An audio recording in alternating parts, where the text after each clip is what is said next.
Squadron leader Mohana Singh एक बड़ सफलता हासिल करिसेंती। से तेजस विमान प्रथम महिला पायलट भावे नियुक्ति होइछंती। गुजरात स्थित नलिया ठारे एलिट 18 फ्लाइंग बुलेट स्क्वाड्रन रे से जोग देबाकु जाउछंती।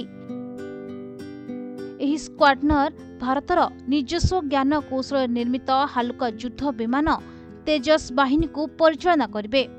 भारत इतिहास रे प्रथम थर पाई 2016 रे महिला पायलट मान को नियुक्ति मिलिथिला। स्क्वाड्रन लीडर मोहना प्रथम 3 महिला युद्ध विमान चालक भावे नियुक्ति पाइथिले। से 2 महिला सहकर्मी अनवी चतुर्वेदी एवं भावना कांत सह निज कार्य आरंभ करथिले। तेबे 2019 रे से प्रथम महिला भावे हक एयरक्राफ्ट उड़ाइथिले।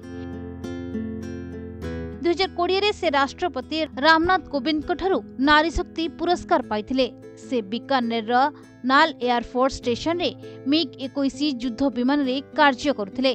तेबे एबे से तेजस विमान उड़ाइबा पई मनोनीत होइछंती। तेबे वर्तमान मेड इन इंडिया एलसीए तेजस युद्ध विमान को उड़ाइबे। तेबे तांको ई सफलता मिलिबा परे से बेस खुशी अछंती। ब्यूरो रिपोर्ट प्रतिदिन टीवी।